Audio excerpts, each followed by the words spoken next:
ब्रह्मानन्दं परमसुखदं केवलं ज्ञानमूर्ति द्वन्द्वातीतं गगनसदृशं तत्त्वमस्याभिलक्ष्यम् एकं नित्यं विमलमचलं सर्वधी साक्षिभूतं भावातीतं त्रिगुणरहितं सद्गुरुं तं नमामि। ॐ पार्थाय प्रतिबोधितां भगवता नारायणेन स्वयं व्यासेन ग्रथितां पुराणमुनिना मध्ये महाभारतम् अद्वैतामृतवर्षिणीं भगवती अष्टादशाध्यायिनी अम्ब त्वामनुसन्दधामि भगवद्गीते भवद्वेषिणी यं ब्रह्मा वरुणेन्द्ररुद्रमरुतः स्तुन्वन्ति देवैस्तवैः वेदैः साङ्गपदक्रमोपनिषदैः गायन्ति यं सामगाः ध्यानावस्थिततद्गतेन मनसा पश्यन्ति यं योगिनः यस्यान्तं न विदुःसुरासुरगणा देवाय तस्मै नमः। यस्यान्तं न विदुःसुरासुरगणा देवाय तस्मै नमः। श्रीभगवानुवाच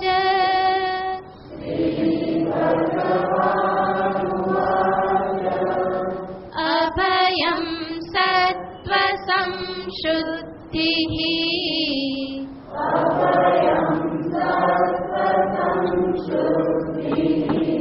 ज्ञानयोगव्यवस्थितिः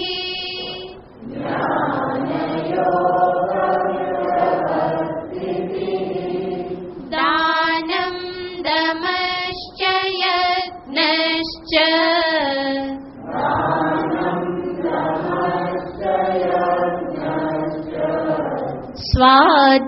स्वाध्यायस्तप आर्जवम्।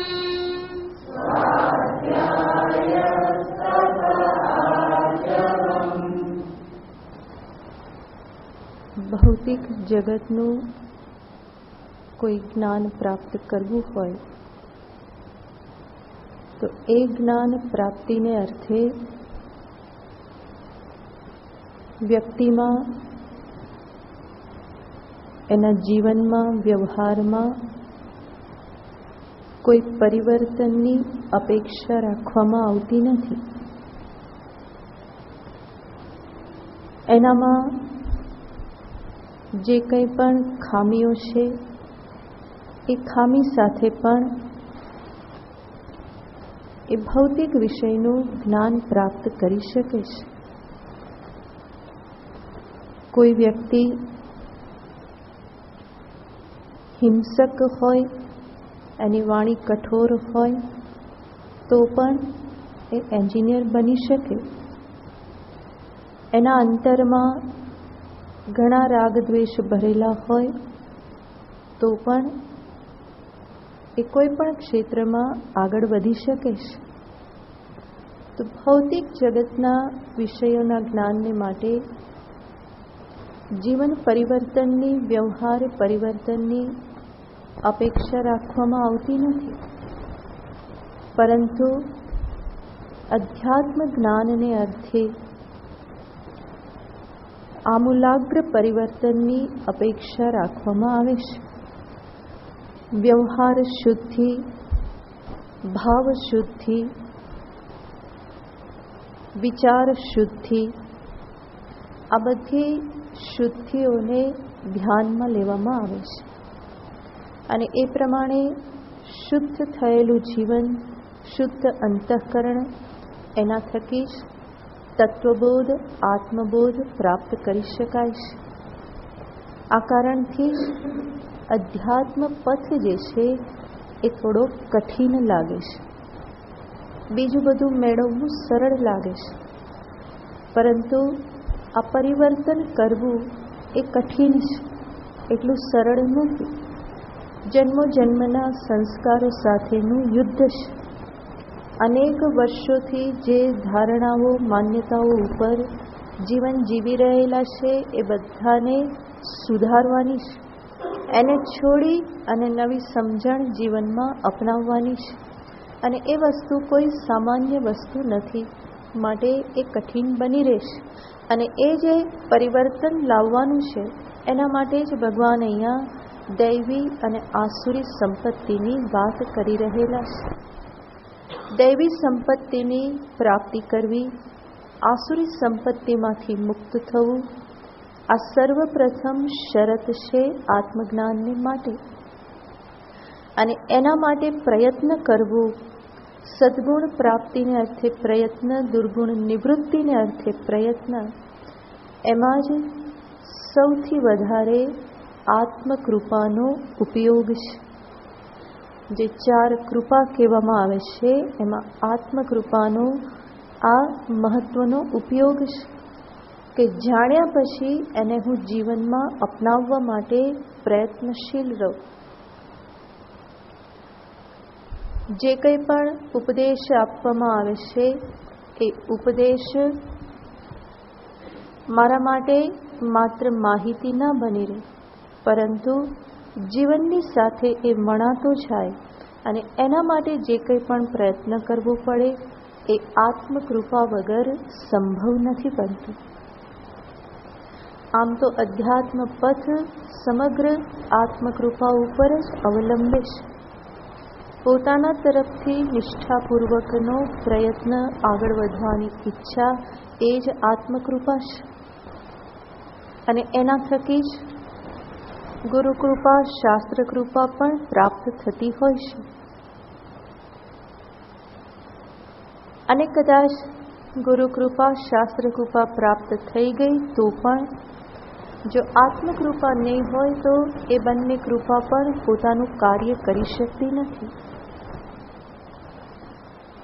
તો સાધકને માટે આ કાર્ય બહુ જ મહત્વનું થઈ જાય છે. દૈવી સંપત્તિનું ઉપાર્જન, આસુરી સંપત્તિનો ત્યાગ, એના વગર અધ્યાત્મ પથમાં આગળ વધવું અસંભવ છે. જરૂર કદાચ વેદાંતની માહિતી મળી જાય, વેદાંતની વાત કરતા આવડી જાય, પરંતુ વેદાંત જ્ઞાનનું જીવનમાં જે ફળ મળવું જોઈએ એ ફળ પ્રગટ થઈ શકશે નહીં. અને મુમુક્ષુને અંતે તો એ જ જોઈએ છે. મુમુક્ષુ જે કંઈ પણ કરી રહ્યો છે એ આત્મકલ્યાણને માટે કરી રહેલો છે, એ બીજાને માટે તો કરતો નથી. માટે વેદાંત જ્ઞાનનું ફળ પોતાના જીવનમાં પ્રગટ થાય એ મુમુક્ષુને માટે મહત્વનું છે. અને એ મહત્વનું છે, માટે જ આ કાર્ય કરવું પણ મહત્વનું છે. તો ભગવાન અહીંયા બતાવી રહેલા છે સર્વપ્રથમ દૈવી સંપત્તિ, જેમાં આપણે વિચાર કરેલો હતો પ્રથમ 3 સંપત્તિ, અભયમ, સત્વ સંશુદ્ધિ અને જ્ઞાન યોગ વ્યવસ્થિતિ. આ 3 બાબત જે છે એ સૌથી મહત્વની છે, પ્રધાન સંપત્તિ છે. અને હવે પછી ભગવાન બીજી દૈવી સંપત્તિની વાત કરે છે કે જે એક યા બીજી રીતે આ 3માં સમાવેશ થઈ જાય છે. તો સર્વપ્રથમ કે છે દાનમ. દાનમનો અર્થ આપણે જોયેલો હતો યથાશક્તિ સમવિભાગ. પોતાની પાસે જે કંઈ પણ છે એનું શક્તિ મુજબ યથાયોગ્ય વિભાજન કરવું. બધું હું પોતાના માટે ન રાખી મૂકું, મારા કે મારા પરિવારના માટે જ હું બધું રાખી મૂકું એવું ના થાય. કારણ કે મારા જીવનમાં અન્યનો પણ ફાળો છે, તો અન્યને કંઈક પ્રદાન કરવું એ મારું કર્તવ્ય થઈ જાય છે. અને સાધકને માટે, મુમુક્ષુને માટે અંતરની સંકુચિતતાનો ત્યાગ કરી ઉદાર ભાવ ધારણ કરવો એ બહુ જ મહત્વની બાબત છે. જ્યાં સુધી અંતર વિશાળ ન થાય, ઉદાર ન થાય, તો આત્માની વ્યાપકતા પણ સમજમાં નહીં આવે. અંતરની સંકુચિતતા મને મારી વ્યાપકતાનો બોધ કરાવવામાં પ્રતિબંધ બની જશે. તો દાન જે છે એના થકી જીવનમાં ઉદાર ભાવ આવે છે. હું ત્યાગ કરતા શીખું છું, કંઈક આપતા શીખું છું, છોડતા શીખું છું. અને અધ્યાત્મ માર્ગ જે છે એ તો છોડવાનો જ માર્ગ છે. ભગવાન અહીંયા દાન કહી અને આગળ ત્યાગની પણ વાત કરવાના છે. અને એ જ બતાવે છે કે એનું કેટલું બધું મૂલ્ય છે. એટલું જ નહીં, દાન થકી મારી મમત્વ બુદ્ધિ જે છે એ પણ ક્ષીણ થાય છે. તો અધ્યાત્મ પથમાં બે મુખ્ય પકડ કહેવામાં આવે છે, અહંતા, મમતા. એ મમતાને શિથિલ કરવાના માટે દાન જે છે એ ઉપાય છે. એટલું જ નહીં, ઉદાર ભાવના કારણે સંકુચિતતાનો જે ત્યાગ થાય અને એના થકી જે અંતરમાં શુદ્ધિ પ્રાપ્ત થાય છે, એ મને ફરી શાસ્ત્રના તત્વને આત્મસાત કરવામાં સહાયભૂત થાય છે. એટલું જ નહીં, જે કંઈ પણ ધન ઉપાર્જન થતું હોય છે એમાં કોઈક ને કોઈક દોષ તો પ્રાપ્ત થતા જ હોય છે. એ ધનગત દોષની નિવૃત્તિને અર્થે દાનરૂપી સાધન દર્શાવવામાં આવ્યું છે. જીવનમાં અનેક પ્રકારની અશુદ્ધિ પ્રાપ્ત થઈ જતી હોય છે. તો એ અશુદ્ધિની નિવૃત્તિને અર્થે જુદા જુદા સાધન બતાવવામાં આવે છે. ધન ઉપાર્જનથી જે અશુદ્ધિ દોષ પ્રાપ્ત થાય છે એની નિવૃત્તિ દાનથી થાય છે. એવી જ રીતે ઇન્દ્રિય ભોગ દ્વારા જે કંઈ પણ દોષ પ્રાપ્ત થાય છે એની નિવૃત્તિ તપ સંયમના અભ્યાસથી થાય છે. જે કંઈ પણ જાણતા અજાણતા પાપ થયેલું હોય, ખાસ કરીને જાણતા જે પાપ થયેલું હોય, એ દોષ પ્રાયશ્ચિત્ત કર્મથી દૂર થાય છે. વંશગત દોષ અશુદ્ધિ પ્રાપ્ત થયેલી હોય તો એની નિવૃત્તિ સંસ્કારથી થાય છે. તો ભિન્ન ભિન્ન અશુદ્ધિની નિવૃત્તિને માટે ભિન્ન ભિન્ન સાધન બતાવવામાં આવે છે, જેમાં ધન શુદ્ધિને અર્થે દાનરૂપી સાધનનું વિધાન છે. અને આપણે સંબંધ જાણીએ છીએ, ધન શુદ્ધ તો અન્ન શુદ્ધ, અન્ન શુદ્ધ તો મન શુદ્ધ, અને મન શુદ્ધ તો તત્વબોધની પ્રાપ્તિ. તો મુમુક્ષુ માટે આ રીતે આ સંબંધ ધરાવે છે. દાન અને એનું જે લક્ષ્ય જે છે એની વચ્ચે આ રીતે સંબંધ રહેલો છે. એક પ્રકારની બિનસલામતીની ભાવના મનુષ્ય હંમેશા અનુભવે છે, અને એના કારણે જ એના જીવનમાં પરિગ્રહ વૃત્તિ આવે છે. બધું ભેગું કરી રાખવું, સાચવી રાખવું, જેથી કરીને ભવિષ્યમાં કોઈ તકલીફ ના થાય, કોઈ મુશ્કેલી ન આવે. તો એમાં એને સલામતી લાગે છે. આ પરિગ્રહજન્ય દોષ જે છે, હું પરિગ્રહ કરું એનો અર્થ છે કે બીજો કોઈ એનાથી વંચિત રહી જાય છે. અને એ પરિગ્રહજન્ય દોષ જે છે એની નિવૃત્તિ પણ આ દાન દ્વારા સંભવ બને છે. તો મુમુક્ષુનું તો કર્તવ્ય છે જે પણ દોષ ધ્યાનમાં આવે એને નિવૃત્ત કરતા જવું.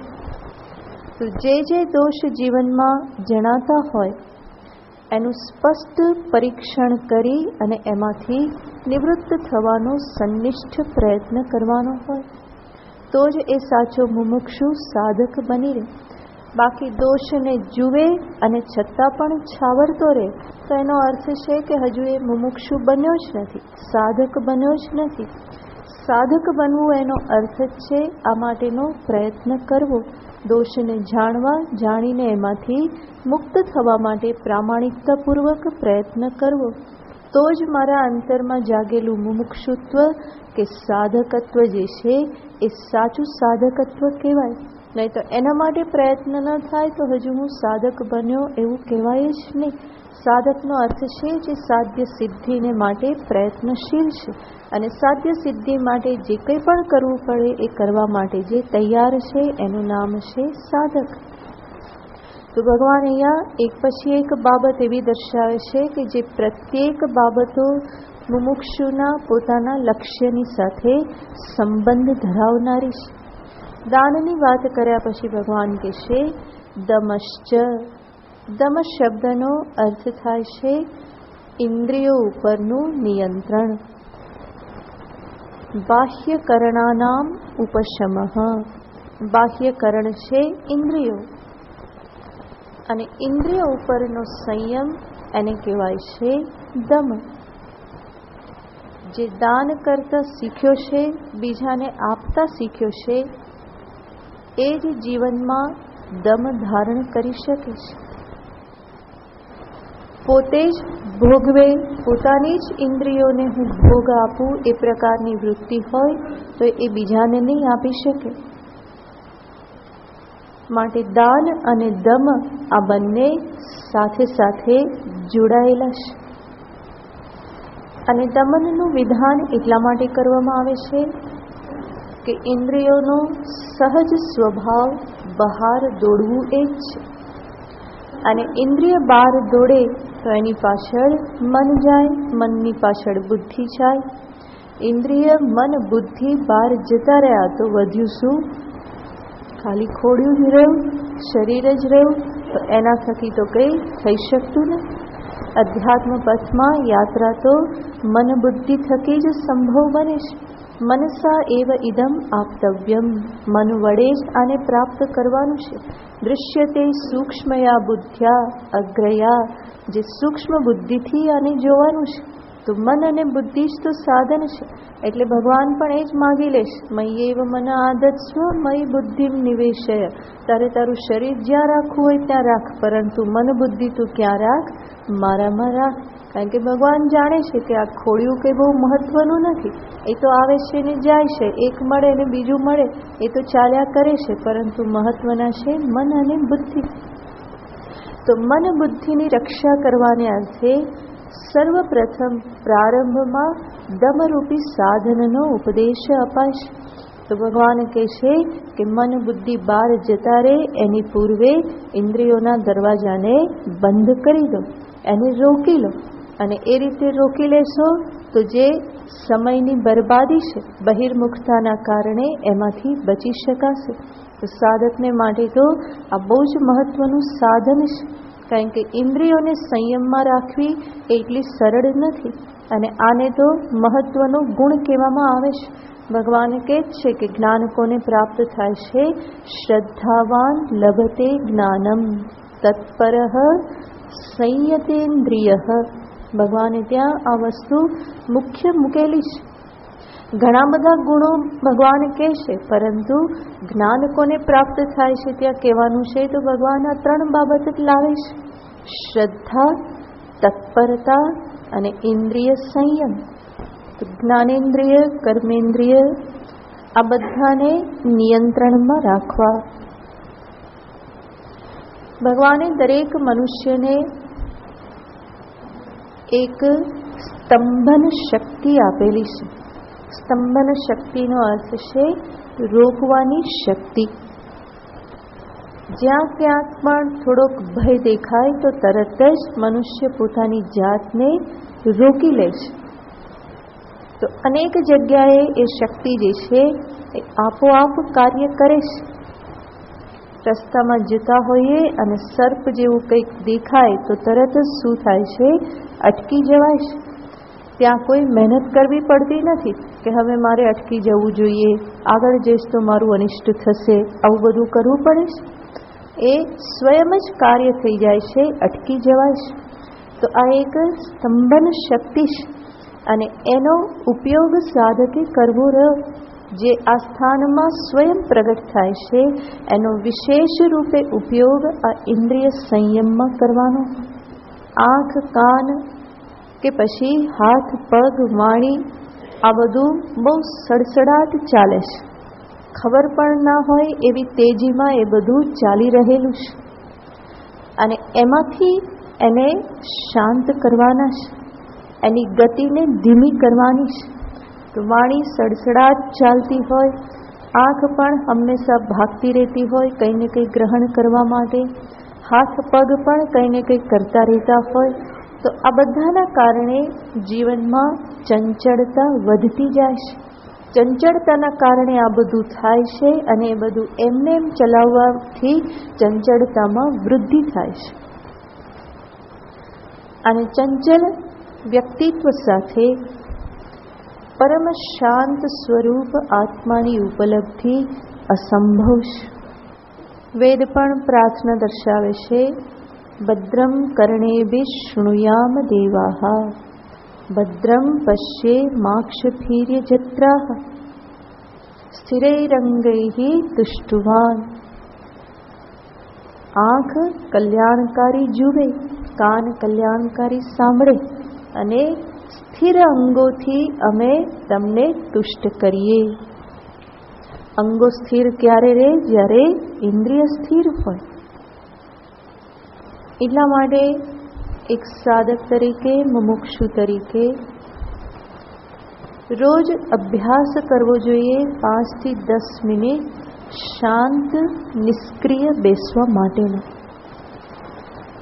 અને ત્યારે ખ્યાલ આવે કે કર્મેન્દ્રિય, જ્ઞાનેન્દ્રિય કેટલા નિયંત્રણમાં છે.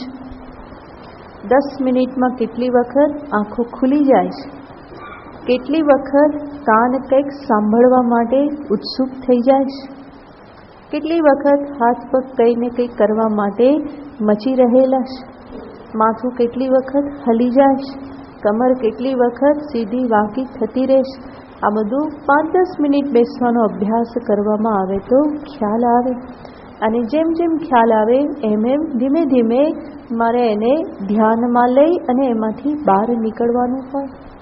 અને આ રીતે ઇન્દ્રિય સંયમના કારણે પ્રાપ્ત થયેલી સ્થિરતા આગળ જતા મુમુક્ષુને સ્થિર મનથી, સ્થિર શરીરથી, સ્થિર ઇન્દ્રિયોથી શ્રવણ મનન નિધિધ્યાસન કરવામાં સહાયભૂત થાય છે. કે જે શ્રવણ મનન નિધિધ્યાસન એના માટે લક્ષ્ય માટેના પરમ સાધન છે. તો એનું જીવનમાં અનુષ્ઠાન અસ્થિરતા વગર સંભવ નથી બનતું. ઇન્દ્રિયાણામ હિ ચરતામ યન મનોનુ વિધીયતે તદસ્ય હરતિ પ્રજ્ઞામ વાયુર્નાવમિવાંભસી. ભગવાને કહેલું જ છે કે આ બધા મિત્રો છે. ઇન્દ્રિય જાય તો સાથે સાથે કોને બોલાવતી જાય? પેલું મન શાંત હોય તો ઇન્દ્રિય કહે કે જો ત્યાં રૂપ છે, ચલ રૂપ જોવા જઈએ. અને પરિણામે મન કે હા વાત તો સાચી. પછી એ શું? બુદ્ધિને કે ચલ જવા જેવું છે. બુદ્ધિ કે ના અત્યારે નહીં. તો કે ના અત્યારે જ, પછી નહીં જોવા મળે, અત્યારે જ જવું પડે. તો બુદ્ધિ કે સારું ચાલો હવે અત્યારે જઈએ. તો એક તૈયાર થાય એ બીજાને ઢસડી જાય, બીજું ત્રીજાને ઢસડી જાય. તો ઇન્દ્રિય, મન, બુદ્ધિ આ ત્રણેય એકબીજાની સાથે જોડાયેલા રહે છે. એમાં શરૂઆત ક્યાંથી થાય છે? ઇન્દ્રિયોથી. અને એટલા માટે સર્વપ્રથમ દમનનો આશ્રય લેવો પડે. એટલું જરૂર યાદ રાખવાનું છે કે આ દમન એ કોઈ અંતિમ અવસ્થા નથી. એ ઇન્દ્રિયોનું કોઈ મારણ એ કોઈ અંતિમ અવસ્થા નથી. પરંતુ દમન જે છે એ મને યોગ્ય સમજદારી કેળવવામાં સહાયભૂત છે. અને એક વખત યોગ્ય સમજદારી પ્રાપ્ત થઈ તો પછી ઇન્દ્રિય આપોઆપ જ શાંત રહેશે. મનમાં યોગ્ય સમજદારી પ્રાપ્ત થઈ ગઈ તો પછી ઇન્દ્રિયોના કહેવાથી ભાગશે નહીં. તો અંતે તો મનનું શમન મહત્વનું છે. માટે જ દમ પછી તરત જ શમનો ઉપદેશ આપવામાં આવે છે. ષટ સંપત્તિમાં દમ, શમ કે આ શમ પહેલાં છે અને દમ પછી છે. જે શમ ન કરી શકે એને શું આધાર લેવાનો હોય? દમનનો આધાર લેવાનો હોય. પરંતુ દમ અંતે કોના માટે છે? શમને માટે છે, મનની શાંતિને માટે, મનના શમનને માટે. અને ઇન્દ્રિયમાં સંયમ પ્રાપ્ત થાય એટલા માટે બહુ જ મહત્વની બાબત છે સંયમીનો સંગ કરવો. જરૂર વિચાર એ તો ઉપાય છે જ, પરંતુ જેણે ઇન્દ્રિય સંયમ પ્રાપ્ત કર્યો છે એવા સંયમી સાધકોનો, સંતોનો સંગ કરવો. એમની સાથે રહેવાથી શીખી શકાય કે કેટલી પ્રવૃત્તિઓ વ્યર્થ હોય છે, કેટલો એની પાછળ સમય બરબાદ થતો હોય છે. એ સર્વ પ્રવૃત્તિ વગર પણ રહી શકાય છે, એના વગર પણ જીવન જીવી શકાય છે. એ ઇન્દ્રિય સંયમી પુરુષની સાથે રહેવાથી ખ્યાલ આવે. તો ઇન્દ્રિય સંયમી પુરુષનો સંગ કરવો એ બહુ જ મહાન ઉપાય છે. આમ તો સર્વ સદ્ગુણોને ધારણ કરવા માટે સંતોનો સંગ, સત્સાધકોનો સંગ એ ઉપાય છે જ, પરંતુ આ ઇન્દ્રિય સંયમને માટે એ મહત્વનો ઉપાય છે. એ ઉપરાંત ઈશ્વરને દિલથી પ્રાર્થના કરો, મારી ઇન્દ્રિયોને શાંત કરો. અને જેવી રીતે સંયમીનો સંગ કરવો, એવી જ રીતે ઇન્દ્રિયમાં રમણ કરનાર પુરુષોનો સંગ જે છે એનો ત્યાગ કરવો. વિષયી પુરુષોથી દૂર રહેવું, વિષયી મનુષ્યોથી દૂર રહેવું. તો આ બધા એના માટેના ઉપાય છે. એ ઉપરાંત સાથે સાથે વિષયમાં દોષ દર્શન કરવું. ઇન્દ્રિય જેની પાછળ ભાગે છે એ વિષયોની મર્યાદા એને દર્શાવવી. તો આ બધા દમ પ્રાપ્ત કરવા માટેના ઉપાય છે. આગળ ભગવાન કહેશે યજ્ઞ. આપણે પહેલાં વિસ્તારથી જોયેલું છે, એટલે માત્ર સાધકના જીવનમાં કેવી રીતે આ લાવી શકાય એ બાજુથી જ આપણે વિચાર કરીએ છીએ. યજ્ઞ શબ્દનો અર્થ આપણે અનેક વખત જોયેલો છે. સ્વપરના હિતને માટે, સમષ્ટિને સામે રાખીને થતું કર્મ. સામાન્ય કર્મ પોતાના માટે, પોતાના પરિવારને માટે હોય છે, પરંતુ યજ્ઞ કર્મનો અર્થ છે કે જે માત્ર મારા કે મારા પરિવાર માટે નહીં, પરંતુ બહુજન હિતાય બહુજન સુખાય, સમષ્ટિના કલ્યાણને અર્થે હોય. આપણા શાસ્ત્રોમાં અનેક યજ્ઞો બતાવવામાં આવેલા છે. શ્રૌત યજ્ઞ, સ્માર્ત યજ્ઞ. શ્રુતિમાં જે બતાવાય છે શ્રૌત, અને સ્મૃતિમાં જેનું પ્રતિપાદન કરવામાં આવ્યું છે એને કહેવાય સ્માર્ત યજ્ઞ. સમષ્ટિના હિતાર્થે કે સમષ્ટિને સામે રાખીને કર્મ કરવું એ એટલા માટે જરૂરી છે કે મારા એકનું જીવન ધારણ કરી રાખવાને માટે સમષ્ટિના અનેક તત્વોનો ફાળો એમાં રહેલો છે.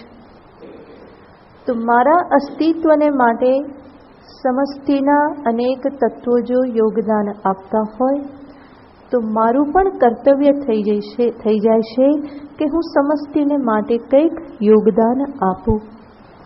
સવારથી રાત સુધી કે 24 કલાકમાં જે જીવન જીવાય છે, વિચાર કરશો તો ખ્યાલ આવશે કે જે વસ્તુઓનો ઉપયોગ કરો છો એ વસ્તુનું સર્જન કરવા માટે સૃષ્ટિના કેટલા તત્વો લાગેલા હોય છે. પંચમહાભૂત તો લાગેલા જ છે. એ સિવાય અનેક પશુઓ, જીવ જંતુઓ, આ બધું જ એમાં જોડાયેલું હોય છે, જેના થકી મારું 24 કલાકનું જીવન સંભવ બને છે. તો સમષ્ટિ જે છે એ મારા માટે કાર્ય કરી રહેલી હોય તો મારું પણ કર્તવ્ય છે કે હું એના માટે કંઈક કરું. જો ન કરું તો હું નગુણો કહેવાઉં. અને સાધકને ક્યારેય પણ નગુણા થવું કે કૃતજ્ઞ થવું એ પોષાય નહીં. કારણ કે એ બહુ મોટો દોષ છે. એની પાછળ એક પ્રકારની અહંકેન્દ્રિતા, સ્વાર્થ વૃત્તિ રહેલી હોય છે. તો પોતાના સ્વાર્થમાંથી મુક્ત થવાને માટે, અહમ કેન્દ્રિતામાંથી મુક્ત થવાને માટે જીવનમાં યજ્ઞને સ્થાન આપવામાં આવે છે. આપણે પહેલાં પણ જોયેલું છે કે અત્યારે કોઈ મહાન યજ્ઞનો કોઈ સંભવ નથી, પરંતુ ગ્રસ્થને માટે પંચયજ્ઞનું વિધાન કરવામાં આવે છે. એ પંચયજ્ઞને જીવનમાં સ્થાન આપવું એ પણ એક મહાન કર્તવ્ય છે, જે પંચયજ્ઞ વિશે અનેક વખત આપણે જોયેલું છે, માટે અત્યારે વિચાર કરતા નથી. તો એને જીવનમાં વણી લેવા જોઈએ.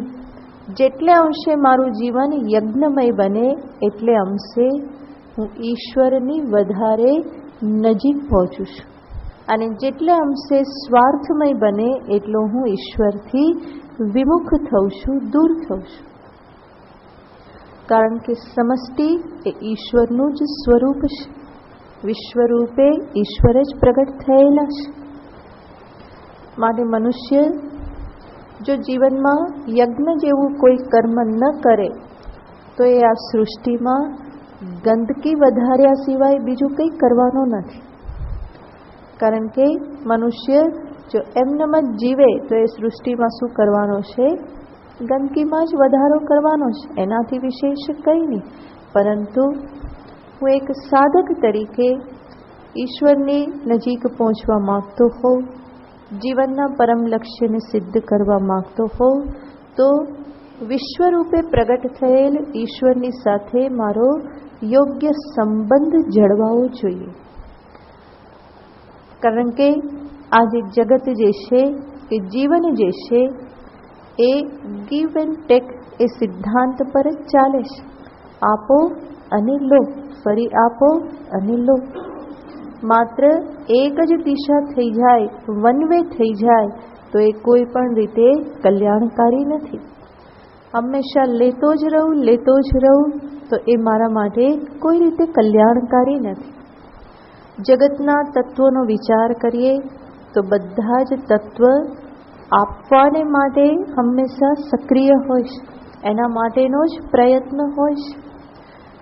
પૃથ્વી, જલ, વાયુ, અગ્નિ, આકાશ, પશુ, પંખી, જીવ, જંતુ, આ બધા જ આ યજ્ઞ કરી રહેલા છે.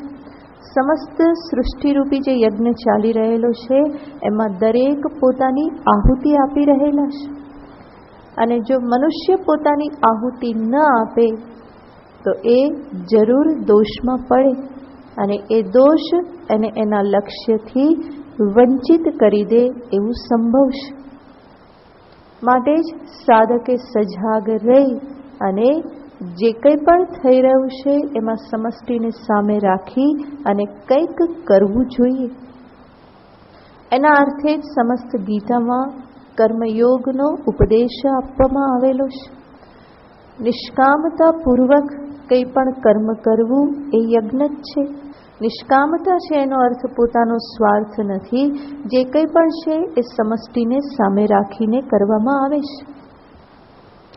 તો આ રીતે જીવનમાં આવા કેટલાક નિષ્કામ કર્મને સ્થાન આપવું એ પણ મહત્વનું છે.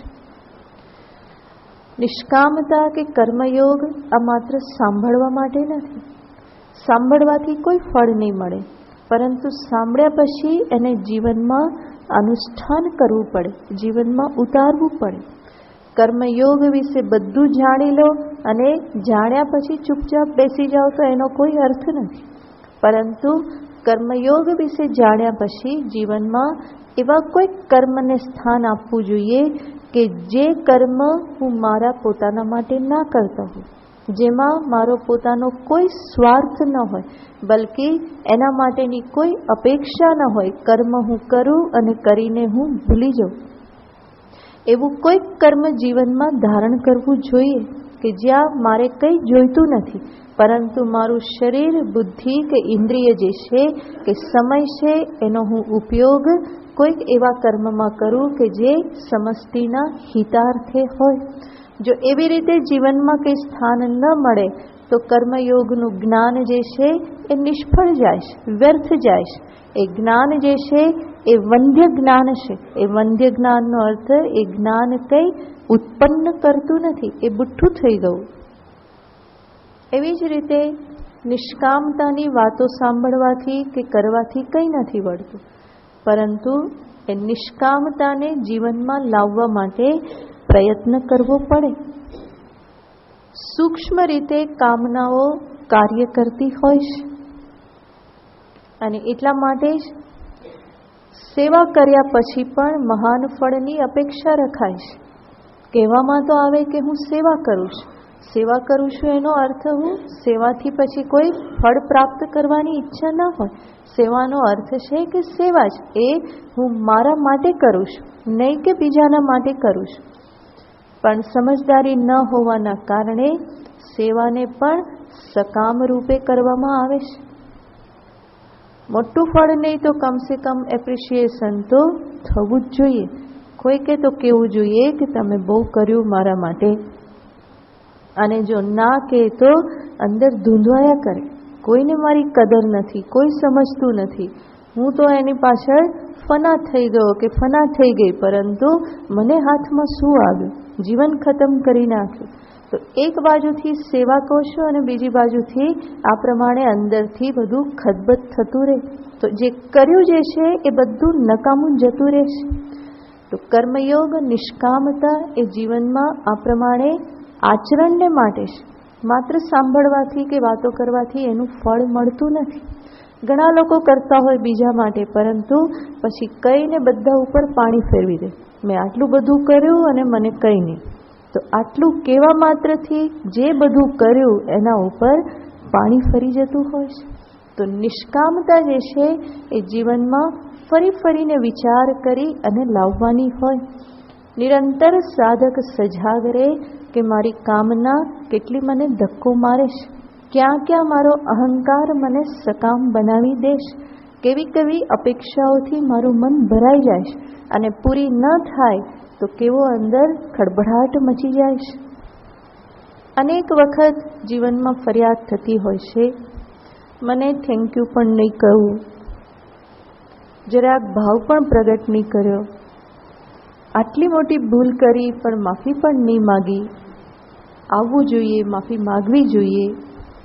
આ બધી અપેક્ષાઓ જે છે એ પાયા વિહોણી અપેક્ષા છે. સાધકને આ બધાની સાથે શું લેવા દેવા? અને સાધક વિચાર કરે તો એને પોતાને જ સમજાય કે હું કેટલી બધી ભૂલો કરું છું અને છતાં પણ ઈશ્વર મને માફ કરી જ દેશ. તો પછી હું બીજાની પાસે માફી મગાવનારો હું કોણ? એટલે જ સાધકે દ્રષ્ટિ હંમેશા પોતાના પર રાખવાની હોય. બીજા શું કરે છે, શું નથી કરતા, એ સાધકનો બિઝનેસ જ નથી. એ તરફ એણે મન જવા દેવાનું જ ના હોય. એ સમયની બરબાદી છે. મારે શું કરવાનું છે એ હું કરું, મારે કેવા ભાવ સાથે કરવાનું છે એ હું કરું. બાકી તો જગતની સામે અપેક્ષા રાખવા જશો તો એનો કોઈ અંત નથી. તો શરૂઆત તો મારા પોતાનાથી જ કરવાની છે. બીજા પાસે અપેક્ષા રાખો તો એના ઉપર તમારો કોઈ કંટ્રોલ નથી. પૂરી થાય ન થાય અને એના થકી મન વિક્ષિપ્ત થવાનું. હું પણ બીજાની અપેક્ષા બધી પૂરી કરી શકતો નથી, પણ છતાં પણ મન એવું વિચિત્ર છે, જાણવા છતાં પણ અપેક્ષાઓથી મુક્ત થતું નથી. અહીંયા બેઠા હોય સાંભળીએ ત્યારે તો બધું કેવું લાગે, બહુ સરસ લાગે, પણ ઘરે જઈને કંઈક અપેક્ષા પૂરી ન થઈ તો ધડાકો. બધો 1 કલાકનો સત્સંગ ક્યાં પાતાળમાં જતો રહ્યો ખબર ના પડે. શોધવા જાઓ તો મળે નહીં. એ વ્યક્તિને જુઓ તો લાગે નહીં કે આ 1 કલાક સત્સંગ કરીને આવેલી છે. શું કારણ એનું? અપેક્ષા. અને એ અપેક્ષા શા માટે બને છે? કારણ કે હું બીજાના પર દ્રષ્ટિ રાખું છું. તો નિષ્કામ થવું એ એટલી સરળ વસ્તુ નથી. એટલા માટે જ સાધકે ફરી ફરીને આના ઉપર વિચાર કરવો રહ્યો કે કે હું શું કરું છું અને એની પાછળ મારી શું અપેક્ષા છે, ક્યાં ક્યાં મારી કામના મને ધક્કો મારી દેશ, ક્યાં ક્યાં મારી કામના મને મૂર્ખ બનાવી દેશ અને અંતે મને શરમમાં નાખી દેશ. આ ફરી ફરીને જોતા રહેવું પડે અને તો જ જીવનમાં ધીમે ધીમે નિષ્કામતાના પથ ઉપર આગળ વધી શકાય. અને નિષ્કામ થવું એ મુમુક્ષુને માટે એક અનિવાર્ય બાબત છે, કારણ કે જે લક્ષ્યને પ્રાપ્ત કરવું છે એનું સ્વરૂપ નિષ્કામ સ્વરૂપ છે. માટે જ સકામ અંતઃકરણથી નિષ્કામ આત્મતત્વને પામી ના શકાય. નિષ્કામ આત્મતત્વને પામવા માટે સાપેક્ષ નિષ્કામતા અંતરમાં હોવી જ જોઈએ. મને એવું લાગે છે કે ઘણું બધું મેળવીને પ્રાપ્ત કરીને હું સુખ શાંતિ પામીશ, પરંતુ સાચા સુખ શાંતિ આ નિષ્કામતામાં રહેલા છે. સાધકની એ બહુ મોટી સંપત્તિ છે. નિષ્કામતા મહાન સંપત્તિ છે અને એ આ યજ્ઞ ભાવનાથી જીવનમાં પ્રાપ્ત થાય. કરું અને ભૂલી જવું, કરું અને ભૂલી જવું. જે સમયે જે કર્તવ્ય છે એને નિભાવવું અને ભૂલી જવું. જીવનમાં ઘણી બધી બાબતો ભૂલવા જેવી હોય છે. એમાં સાધકને માટે આ પણ કંઈક ભૂલવા જેવું છે. એવા હું થોડા કર્મ કરું કે જેને કર્યા પછી હું ભૂલી જઉં. મારે એના ગાણા ગાવાના ના રહે. મેં આમ કર્યું, મેં તેમ કર્યું, આ બધું બોલવા પડું જ ના રહે. અને એવી રીતે જ ધીમે ધીમે આ કર્મયોગ કે નિષ્કામતા જે છે એ જીવનમાં આત્મસાત થાય. બાકી તો જન્મ જન્મના સ્વાર્થના સંસ્કાર છે, સકામતાના સંસ્કાર છે. એટલા માટે કરતા પહેલા મન હંમેશા પૂછશે કે મને શું મળશે, મારે શું, તો હું આ કરું. પરંતુ એ જે વૃત્તિ જે છે એમાંથી જ બહાર નીકળવાનું છે. અને હકીકત તો એ છે કે મનુષ્ય જે કંઈ કરે છે એનો લાભ એને પોતાને જ મળે છે. દરેક પોતપોતાના કર્મનું જ ફળ પામતા હોય છે. મારી સેવા થકી કે મારા કામ થકી બીજાને કંઈ લાભ થયો એવું મને લાગે તો વાસ્તવમાં એ પણ શું છે, એ એના જ કર્મના ફળ સ્વરૂપે એને પ્રાપ્ત થયેલું છે. હું તો માત્ર નિમિત્ત બનું છું. એવી જ રીતે મને પણ જીવનમાં જે પ્રાપ્ત થાય છે એ મારા કર્મનું ફળ પ્રાપ્ત થાય છે. માટે હું જે કંઈ પણ કરું છું એનો લાભ મને પોતાને જ થાય છે. કોઈનું કરેલું કર્મ કોઈ બીજાના નામે ક્યારેય પણ લખાતું નથી. ઈશ્વરના ઘડેલા સિદ્ધાંતમાં આવું ક્યાંય પણ થોડું ઘણું પણ ફેરફાર સંભવ નથી. કોઈના કહેવાથી કોઈ લાગવત ત્યાં ચાલતી નથી. એ જે નક્કી થયેલું છે નક્કી થયેલું જ છે. માટે હું જે કંઈ પણ કરું એનું ફળ અંતે મને જ પ્રાપ્ત થાય છે. અને મારા કરવાથી બીજાને લાભ થયો એવું લાગ્યું, બીજાને કંઈક મળ્યું એવું લાગ્યું, તો વાસ્તવમાં એ પણ એના જ કર્મનું એને ફળ મળેલું છે. હું માત્ર નિમિત્ત બનેલ છું. અને આ સત્યને જ્યારે સાધક સમજે તો પછી પોતાના અહંકારના ગાણા ગાવાને માટે કોઈ સ્થાન રહેતું નથી. મેં કર્યું કે મેં આટલું કર્યું એ બધું કહેવાનો કોઈ અર્થ રહેતો નથી. અને આ બધું સમજે તો જ ધીમે ધીમે અંતરમાં આ યજ્ઞ ભાવના ધારણ થતી જાય, જીવનમાં એનું આચરણ થતું જાય. જેટલે અંશે યજ્ઞ ભાવના આવી, નિષ્કામતા અંતઃકરણમાં પ્રાપ્ત થઈ, એટલે જ અંશે સાધક પોતાના જીવનમાં સુખ શાંતિનો અનુભવ કરે અને એટલે જ અંશે એ અધ્યાત્મ પથમાં વધારે તીવ્રતાથી પ્રગતિ કરી શકે છે. શાંત મનથી જ આગળ વધાય છે અને આ બધી ભાવનાથી જ મન શાંત રહેશે. માટે જ ભગવાન આ બધાને દૈવી સંપત્તિ રૂપે અહીંયા દર્શાવે છે. દાનમ દમશ્ચ યજ્ઞશ્ચ, આગળ ભગવાન કહેશે સ્વાધ્યાય. સ્વાધ્યાય શબ્દના બે અર્થ કરવામાં આવે છે. એક તો સ્વાધ્યાયનો અર્થ થાય છે ઋગ્વેદાદિ શાસ્ત્રોનું અધ્યયન, કે જેના થકી, જેના પાઠ પારાયણ થકી પુણ્યની પ્રાપ્તિ થાય. તો ઋગ્વેદાદીનામ અધ્યયનમ અદૃષ્ટાર્થમ સ્વાધ્યાય.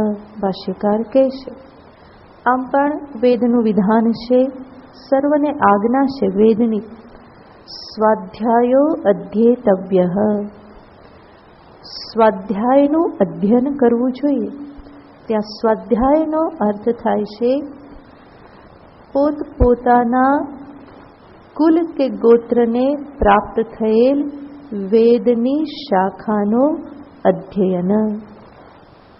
તો પ્રત્યેક વૈદિક જે છે એને એના વંશ ગોત્રને અનુરૂપ એક વેદ પ્રાપ્ત થતો હોય છે, વેદ અંતર્ગત એક શાખા પ્રાપ્ત થતી હોય છે, અને એનું રક્ષણ કરવું એની જવાબદારી બની જાય છે. એ જવાબદારી નથી નિભાવી શક્યા એટલા માટે જ આજે બધું લુપ્ત થઈ ગયું છે. બહુ જ ઓછું અધ્યયન કરવામાં આવે છે. મોટા ભાગનાને ખબર પણ નથી હોતી કે એનો વેદ કયો છે, એની શાખા કઈ છે. અહીં બેઠેલામાંથી પણ 10 જણને પણ ખબર નહીં હોય કે એમનો વેદ કયો છે, કયું ગોત્ર છે, કઈ શાખા છે, કયું પર્વ છે, એ કોઈ જ ખબર નહીં હોય. તો આ પરંપરા લુપ્ત થઈ ગઈ છે, કારણ કે કર્તવ્યનું નિભાવ નહીં થયો. છતાં પણ સ્વાધ્યાય જ્યારે કહેવામાં આવે છે તો કોઈક તો એનો અર્થ કાઢવો રહ્યો જે રીતે આપણને એ અનુકૂળ હોય કે કલ્યાણકારી હોય. તો ઋગ્વેદાદીનું અધ્યયન ન થઈ શકે તો પણ જીવનમાં સ્વાધ્યાય કરવું એનો અર્થ છે કોઈને કોઈ સદગ્રંથનું પરિશીલન કરતા રહેવું. ભગવદ્ ગીતા, અનેક સ્તોત્ર, આ બધાનો પાઠ પારાયણ કરતા રહેવું. સાધકના જીવનમાં આ પણ એક મહત્વનું અંગ છે કે પોતાના જીવનમાં નિયમપૂર્વક કોઈક પાઠ પારાયણ કરતો રહે. ગીતાજીના અધ્યાયનો પાઠ, શ્રી મહિમ્ન સ્તોત્ર, વિષ્ણુ સહસ્રનામ, અન્ય ઘણા બધા સ્તોત્ર કે પછી અમુક ઉપનિષદ, આ બધાનો પાઠ પારાયણ કરવું એનું કર્તવ્ય થઈ જાય છે. રોજ રોજ એનું પરિશીલન કરવું અને એના થકી એને જે પુણ્ય પ્રાપ્ત થાય એ પુણ્ય એના અધ્યાત્મ જીવનમાં ઉપકારક બને છે. ગીતાનું પારાયણ, અધ્યાયનો પાઠ કે સ્તોત્ર પઠન, એ દરેક કાર્ય જે છે એ પુણ્યની ઉત્પત્તિ કરનાર છે. અને સાધકના જીવનમાં તો ઢગલાબંધ પુણ્યની જરૂર પડે છે. એ તો બહુ જ મહાન ખર્ચ થતો જાય છે. કંઈ પણ મેળવવા માટે શું આપવું પડે છે?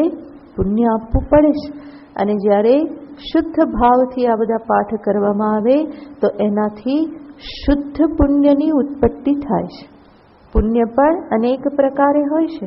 માટે જ જે રાજસિક પુણ્ય જે છે એ જીવનમાં વિષય સુખ, ભોગ આદિ પ્રાપ્ત કરાવે છે. પરંતુ જે શુદ્ધ પુણ્ય જે છે એ જીવનમાં આ અધ્યાત્મ પથમાં પ્રગતિ કરાવે છે.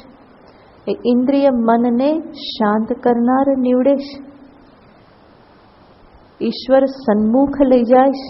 એ પુણ્યના પરિપાકે કોઈ સંતનો મેળાપ થાય છે. એ જ પુણ્યના પરિપાકે શ્રવણ કરવાનો અવસર પ્રાપ્ત થાય છે. તો સાધકના જીવનમાં પુણ્યરૂપી સંપત્તિ જે છે એની બહુ જ આવશ્યકતા છે. તો એનો સંચય કરતા રહેવું એના માટે બહુ જ જરૂરી છે. અને ભગવાનને પ્રાર્થના કરતા રહેવું કે પ્રભુ, મારા પુણ્યનો ઉપયોગ હંમેશા મારી આધ્યાત્મિક ઉન્નતિ માટે થાય એવું જ આપ કરજો. મહામૂલું પુણ્ય મારું બીજે ક્યાંય વપરાય ન જાય, વિષય સુખ પ્રદાન કરવામાં એ વપરાય ન જાય, કે મને સત્તા, માન, સ્તુતિ, પ્રશંસા પ્રાપ્ત કરાવનારું ના થઈ જાય. એ બધું ભલે ના મળે ભલે નિંદા સહન કરવી પડે, ભલે કોઈ મારા વખાણ ન કરે, મારા હંમેશા અવગુણ ગાયા કરે, મારું અપમાન થયા કરે, કંઈ વાંધો નહીં, મારે એ નથી જોઈતું. પરંતુ શું જોઈએ છે? બસ મને માત્ર આપ જોઈએ. આપને જ હું મારા આત્મા સ્વરૂપે ઉપલબ્ધ કરું. એના માટે જે જરૂરી છે એ અર્થે મારું પુણ્ય વપરાય. પેલી તુચ્છ બાબતોમાં પુણ્ય વપરાય ના જાય. તો આ પ્રમાણે પાઠ, પારાયણ, પૂજા આદિ કર્મ જે છે એ પુણ્યનો સંચય કરનાર છે. માટે જ નિયમિત ઈશ્વર પૂજા, જપ, પાઠ, પારાયણ આ બધું જીવનમાં થતું રહેવું જોઈએ. ઘણી વખત વેદાંતના સાધકને મનમાં એવું થતું રહેતું હોય કે આ બધું શું કરવા કરવાનું, હું તો શ્રવણ કરું ને મનન કરું, એ જ મારા માટે મહત્વનું. વાત તો સાચી છે, એ મહત્વનું છે, પરંતુ એ નિર્વિઘ્ન રૂપે થતા રહે એટલા માટે પુણ્યની જરૂર પડે છે. તો નિર્વિઘ્ન રૂપે થતા રહે, ઈશ્વર કૃપા પ્રાપ્ત થતી રહે, એમાં પુણ્યનો સંચય થતો રહે એટલા માટે આ બધાની જરૂર પડે છે. તો આ રીતે પાઠ, પારાયણ, સદગ્રંથોનું અનુશીલન, રામાયણ, ભાગવત, મહાભારત, પુરાણ આ બધાનું જીવનમાં વાંચન થતું રહે. કારણ કે આ બધું ઈશ્વર દત્ત જ્ઞાન છે, ઈશ્વરથી પ્રાપ્ત થયેલું જ્ઞાન છે. અને એનાથી વધારે મહાન જ્ઞાન જગતમાં બીજું કોઈ હોઈ શકે નહીં. ઈશ્વર જ સર્વજ્ઞ છે.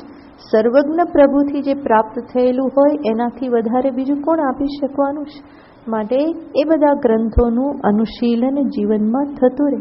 સંતોના જીવન ચરિત્રો પણ જીવનમાં વાંચવા જોઈએ, જેના થકી ખ્યાલ આવે કે એ આ પથમાં કેવી રીતે આગળ વધેલા છે, હું પણ કેવી રીતે એ પરિસ્થિતિમાંથી માર્ગ કાઢું, એ બધું મને એમાંથી શીખવા મળે. તો આને કહેવાય છે સ્વાધ્યાય. સ્વાધ્યાય શબ્દનો બીજો અર્થ આપણે કરી શકીએ સ્વસ્ય અધ્યયનમ, જે ફરી એક બહુ જ મહત્વનું સાધન છે. સ્વસ્ય પોતાનું જ અધ્યયન, જેને આપણે કહીએ છીએ આંતરનિરીક્ષણ. જે હમણાં આપણે જોયું કે માત્ર સાંભળવાથી કામ પૂરું થઈ જતું નથી, પરંતુ જેટલું પણ હું જાણું છું એ જીવનમાં કેવી રીતે આવે, હું ક્યાં ઊભેલો છું અને ક્યાં સુધારા વધારા કરવાના છે, અને રોજ રોજ જોતા રહેવું પડતું હોય છે. એટલે જ સાધકે રોજ રોજનો હિસાબ સેટલ કરવાનો હોય છે. સૂતા પહેલા એક વખત તો દિવસ દરમિયાનના વ્યવહારનું નિરીક્ષણ થઈ જવું જોઈએ. પરંતુ કઠિનાઈ એ છે કે આ સાધનની જ સૌથી વધારે ઉપેક્ષા થતી રહેશે. અંતનિરીક્ષણ કરવાનું હોય તો એને થાય કે હવે કાલે કરીશું, આજનો દિવસ જવા દો. ફરી કાલે રાત પડે, ફરી થાય કે હવે પછી કરીશું, હવે પછી કરીશું. એમ કરતાં કરતાં કરતાં કરતાં દિવસોના દિવસો, વર્ષોના વર્ષો પણ નીકળી જાય છે. અને પરિણામે જે આગળ પ્રગતિ થવી જોઈએ એ થતી નથી. એ ત્યાં ને ત્યાં જાણે કે સાધક જે છે એ સ્ટેગ્નન્ટ થઈ જાય છે, આગળ વધી શકતો નથી. પ્રગતિને અર્થે હંમેશા આ નિરીક્ષણ કરતા રહેવું અનિવાર્ય છે. કાર્ય જરૂર કઠિન છે. આગળ જે કીધું પાઠ પારાયણ કરવા બહુ સરળ છે, એના માટે તે તરત તૈયાર થઈ જાય. પરંતુ કહેવામાં આવે કે ડાયરી લખો, વિચાર કરો, તો એ બહુ જલ્દી થતું નથી. કારણ કે પેલું ઉપર છેલ્લી રીતે થઈ જાય છે. અને એ કાર્ય કોણ કરે? તો કે હું પાઠ કરી લઉં, પછી પુણ્ય કોણ આપી દેશે? ભગવાન આપી જ દેવાના છે. પરંતુ અહીંયા તો શું કરવું પડે છે? પોતાએ જ પોતાની સર્જરી કરવાની રહેશે અને જોવું પડે છે કે હવે અંદર કેટલું પસ છે, કેટલો કચરો છે, અને એ ફરી પાછો જાતે જાતે કાઢવાનો. બીજા કાઢે તો આપણે આંખો બંધ કરી દઈએ કે ભાઈ કાઢી દેતું, પણ અહીંયા બીજા કોઈ કાઢી શકે એમ નથી. જાતે જ દબાવવાનું, જાતે જ સાફ કરવાનું, જાતે જ દર્શન કરવાનું અને જાતે જ એમાં જે કંઈ પણ દવા આદિ મૂકવાની હોય એ મૂકવાનું છે. તો એ કઠિન કાર્ય છે, પરંતુ કઠિન હોવા છતાં પણ ઉપેક્ષણીય નથી. જેણે આની ઉપેક્ષા કરી એણે જીવનમાં મહાન નુકસાન વહોરી લીધેલું છે. કરવા છતાં પણ અનેક વર્ષોથી અધ્યાત્મ પથે હોવા છતાં પણ પ્રગતિ સાધી શક્યા નથી. મિયાભાઈ ઠેરના ઠેર રહે. શા માટે? કારણ કે પોતાને જોયેલ જ નથી. બીજું બધું જોવામાં, બીજા બધા સંદર્ભમાં નિર્ણય કરવામાં એટલી બધી વ્યસ્તતા છે કે પોતાના સંદર્ભમાં નિર્ણય કરવા માટે, પોતાને ઓળખવા માટે ટાઈમ રહેતો નથી. અને સૌથી વધારે કઠિનાઈ તો એ છે કે સાધક બન્યા પછી પણ પોતાની જાતને એટલી વ્યસ્ત કરી દેવામાં આવે છે કે આ સાધનને માટે એમાં અવકાશ રાખતો જ નથી. એ ઘણા બીજા બધા સાધનોમાં લાગી જાય છે. હવે હું જપ કરી લઉં, હવે પારાયણ કરી લઉં, હવે હું શ્રવણ કરી લઉં, હવે હું નોટ લખી લઉં, પૂજા કરી આવું, તીર્થાટન કરી આવું, ત્યાં કરી આવું, આમ કરી લઉં. આ બધી પ્રવૃત્તિ કેવી છે? કહેવાય શું? અધ્યાત્મ સાધના. પરંતુ એ સર્વ સાધનામાં જે મુખ્ય સાધના છે એ છૂટી જાય છે. તો પોતે એટલો બધો વ્યસ્ત થઈ જાય, સાધનાના નામે પણ એટલો બધો વ્યસ્ત થઈ જાય કે જે મુખ્ય સાધના છે એની ઉપેક્ષા કરી દે છે. અને ઉપેક્ષા કરવાના પરિણામે બીજું બધું ઘણું બધું કરવા છતાં પણ ગોકળ ગાય જેવી ગતિ થાય છે. જરૂર પુણ્ય તો મળે છે, કંઈક તો એમાં થાય છે, નિરર્થક નથી જતું, પરંતુ એ ગતિ કેવી છે? બહુ ધીમી ગતિ છે, ગોકળ ગાય જેવી ગતિ છે. એમાં ગતિ થઈ રહી છે, એ બહુ જલ્દી ખ્યાલ આવતો નથી. બહારથી એ સંતોષ માને છે, હું ઘણું બધું કરી રહેલો છું, મારા સમયનો સદુપયોગ કરી રહેલો છું. વાત સાચી છે, એમાં પણ સમયનો સદુપયોગ છે, પરંતુ હજુ પણ વધારે એ બધાને સદુપયોગ કરવો હોય સમયનો, અને જે કંઈ પણ સાધન કરો છો એનાથી વધારે લાભ પ્રાપ્ત કરવો હોય તો મૂળમાં શું કરવું પડે? આંતરનિરીક્ષણ કરવું પડે. વિવેક, વૈરાગ્ય, શમ, દમ, ઉપરતિ, તિતિક્ષા, આ બધું કેટલે અંશે છે, કેટલે અંશે ખૂટે છે. કારણ કે આ જ સાચી સંપત્તિ છે અને એ સંપત્તિમાં જ વૃદ્ધિ કરવાની આવશ્યકતા છે. શાસ્ત્રમાં અનેક વખત કહેવામાં આવેલું છે, ભગવાન ભાષ્યકાર તો ક્યાંય પણ એક ચાન્સ છોડતા નથી કહેવાનું કે સાધન ચતુષ્ટય સંપત્તિ હશે તો આત્મજ્ઞાન થશે, નહીં હોય તો નહીં થાય. તો દરેક જગ્યાએ ફરી ફરીને કહેશે, સંતો પણ ફરી ફરીને આ જ કહેશે, કારણ કે એ જ શરત છે. શરત તો પૂરી થવી જ જોઈએ. સાધન ચતુષ્ટય સંપત્તિ એ અધિકારીત્વ હોય તો જ જ્ઞાન પ્રાપ્ત થાય. તો એ સાધન ચતુષ્ટય સંપત્તિ જીવનમાં ક્યાં સુધી પ્રાપ્ત થયેલી છે, કેટલા પર્સન્ટેજ છે, એ રોજ રોજ હિસાબ તો કરવો રહ્યો.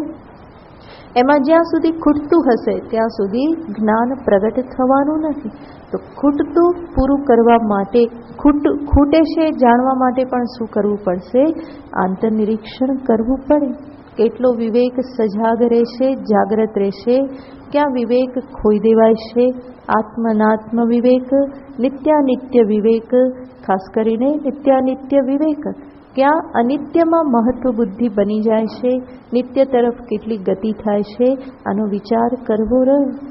શમ કેટલો રહેશે, દમ કેટલો રહેશે, ઉપરથી જીવનમાં કેટલી પ્રાપ્ત થઈ, તિતિક્ષા કેટલી પ્રાપ્ત થઈ, મુમુક્ષા કેટલી તીવ્ર છે, કેટલી ઢીલી છે, આ બધાનો વિચાર નિત્ય નિરંતર કરવો પડે છે.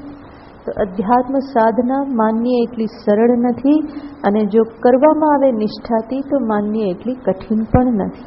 નક્કી કોણે કરવું પડે છે? સાધકે પોતાએ. તો એ કઠિનતા કે સરળતા મારા જ પોતાના ઉપર આધાર રાખે છે. મારી નિષ્ઠા, પ્રામાણિકતા, મારી તત્પરતા એના કેટલી છે એના ઉપર એનો આધાર છે. માટે જ આંતરનિરીક્ષણ કરતાં કરતાં સાધકે આ એક એક ગુણનો વિચાર કરવો પડે. કે આ મારામાં કેટલા પર્સન્ટેજ છે. જેવી રીતે પરીક્ષામાં પેપર કાઢવામાં આવે અને પર્સન્ટેજ આપવામાં આવે, એવી જ રીતે આ ગુણોના સંદર્ભમાં સાધકે પોતે જ પોતાની પરીક્ષા કરવાની રહેશે. પોતે જ પેપર કાઢે, પોતે જ તપાસે અને પોતે જ એમાં ગુણાંક આપવાના રહે. નક્કી કરવાનું રહે કે કયો ક્લાસ છે, 3rd છે, 2nd છે, 1st છે, ડિસ્ટિંક્શન છે, શું છે, પોતે નક્કી કરવાનું રહે. અને એટલા માટે જ અધ્યાત્મ પથ એ નરી પ્રામાણિકતાનો પથ છે. ત્યાં બીજું તો કોઈ જોવા આવવાનું નથી. સાધકે પોતે જ પોતાની જાતને જોવાની છે અને પરીક્ષા કરવાની છે. તો પોતે પોતાના પ્રત્યે પ્રામાણિક બની રહેવું પડે. તો આ રીતનો સ્વાધ્યાય, સ્વસ્ય અધ્યયન, ફરી ફરીને પોતાના જીવનનું અવલોકન જે છે એ બહુ જ મહત્વનું સાધન છે. રોજ રોજ વિચાર કરો. રોજ સમય ન મળે તો કમસે કમ અઠવાડિયે એકવાર વિચાર કરો. શાંતિથી બેસો. બીજું કંઈ પણ કર્યા વગર નક્કી કરો કે હું આજે અડધો કલાક આ જ કામ કરીશ. બીજી કોઈ ચિંતા મારે કરવી નથી. જપ રહી ગયા, કંઈ વાંધો નહીં. પૂજા રહી ગઈ, કંઈ વાંધો નહીં. આજે થોડું મનન ના થયું, નોટ ના લખાય, કંઈ વાંધો નહીં. મારે પહેલું શું કરવાનું છે? હું આંતરનિરીક્ષણ કરું. મારા પોતાને જ હું જોઉં કે હું શું કરી રહ્યો છું, ક્યાં પહોંચેલો છું. રોજ ના થાય તો અઠવાડિયે એક વખત તો જરૂર બેસો. અડધો કલાક એના માટે કાઢો. પોતાનું દર્શન કરો. જગતનું દર્શન બહુ કર્યું, મંદિરમાં દર્શન બહુ કર્યું. અત્યારે પોતાનું દર્શન કરો. પોતાના મનનું જ, પોતાની બુદ્ધિનું જ દર્શન કરો. પોતાના વ્યવહારનું દર્શન કરો.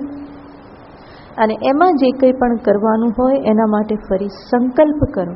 સંકલ્પ કરીને એને અનુસરવા માટે પ્રયત્ન કરો. એના માટે ભગવાનને પ્રાર્થના કરો કે મારો સંકલ્પ પૂરો થાય. એવી રીતે કરવામાં આવે તો જ આગળ વધાશે. બાકી તો જેટલી ઢીલાસ કરતા જઈએ એટલી ઢીલાસ હંમેશા ઓછી જ પડવાની છે. એમ થાય કે હજુ આ પણ ચાલે, આ પણ ચાલે, આ પણ ચાલે. એમ ડાયલ્યુટ કરતાં કરતાં કરતાં એટલે હદ સુધી પહોંચી જવાય કે એમાં પછી સાધના ક્યારે એ જ ખબર નહીં પડે. તો સાધનનો અર્થ છે જીવનમાં નિષ્ઠાપૂર્વક લાગી રહેવું પડે. તો આંતરનિરીક્ષણ નિષ્ઠાપૂર્વક નિયમિત એક સમય નિશ્ચિત કરવાનો. તમે સર્વિસ કરતા હો, સમય ના મળે, રજાના દિવસોમાં કમસે કમ અડધો કલાક માટે બેસવાનું હોય. અને વિચાર કરો. પોતાના વિશે વિચાર કરો. લખવાનું ફાવે તો લખો, ના ફાવે તો એમનેમ વિચાર કરો. પરંતુ કંઈક તો કરવું પડે તો જ જીવનમાં આગળ વધાશે. નહીં તો જ્યાં છીએ ત્યાંના ત્યાં 10 વર્ષ પછી, 20 વર્ષ પછી, 30 વર્ષ પછી એવું ને એવું જ ચાલ્યા કરે. અને એવું તો પોસાય નહીં. આટલી મહેનત કરીએ છીએ, રોજ આવીએ છીએ, જઈએ છીએ, ઠંડીમાં ઠઠરતા પર અહીં પહોંચી જઈએ છીએ. તો આગળ વધવા માટે જ કરીએ છીએ. અને એટલા માટે નિષ્ઠાપૂર્વક આ પોતાનું અધ્યયન, સ્વાધ્યાય જીવનમાં થતો રહે. એનાથી મહાન લાભ થાય છે. એક વખત લાભ અનુભવશો તો ખબર પડશે. કેમ કે આ સ્થિતિ એવી છે, શરૂ ના કરીએ ત્યાં સુધી એનો લાભ ના અનુભવાય, અને લાભ ના અનુભવાય તો એને શરૂ કરવાની ઈચ્છા ના થાય. પરંતુ પહેલાં શરૂ જ કરવું પડે. કર્યા વગર લાભ ક્યાંથી મળે? તો શરૂઆત કરો તો ખ્યાલ આવશે કે કેવી રીતે આગળ વધી શકાય છે, કેટલો બધો લાભ છે. શરૂઆતમાં જરૂર કઠિન લાગશે, પણ એક વખત શીખી ગયા, પોતાની જાતને જોતા, પોતાની જાત સાથે વાતો કરતા, જેવી રીતે બાળકને મનાવો એવી રીતે પોતાના મનને મનાવો. ઇન્દ્રિયો સાથે વાતો કરો, મન સાથે વાતો કરો, બુદ્ધિ સાથે વાતો કરો. કેટલી બધી વાતો કરવાની છે. બીજા બધા સાથે વાતો કરવાનો સમય જ ક્યાં રહેવાનો? વાતો કરવાનો બહુ શોખ હોય તો પણ ક્યાં વાત કરવાની? બસ પોતાની સાથે વાત કરો. પોતાની આંખને સંબોધન કરો, કાનને સંબોધન કરો, ત્વચાને સંબોધન કરો, મનને સંબોધન કરો, બુદ્ધિને સંબોધન કરો. તો કરવાનું ક્યાં ઓછું છે? વાતો કરવાની ઈચ્છા થાય તો આ બધા ક્ષેત્રો છે વાત કરવા માટે. તો આને કહેવાય છે સ્વાધ્યાય. અને આ સ્વાધ્યાય ક્યારે સંભવ બનશે? ભગવાન કહેશે તપઃ. જીવનમાં શું કરવું પડે? તપ. તપ એટલે થોડું કષ્ટ સહન કરવાની તૈયારી. એ તપ, દમ, સ્વાધ્યાય, યજ્ઞ આ બધા વગર સંભવ નથી. માટે ભગવાન કહેશે કે એ બધું જે કરે છે એ આગળ શું કરી શકશે? તપ કરી શકે. તો સ્વૈચ્છિક રીતે જીવનમાં સંયમ, કષ્ટ ધારણ કરવું એ છે તપ, જેના વિશે પછી જોઈએ. ઓમ પૂર્ણમદ પૂર્ણમિદં પૂર્ણાત પૂર્ણમુદચ્યતે પૂર્ણસ્ય પૂર્ણમાદાય પૂર્ણમેવાવશિષ્યતે. ઓમ શાંતિ શાંતિ શાંતિ. હરિઃ ઓમ શ્રી ગુરુભ્યો નમઃ. હરિઃ ઓમ.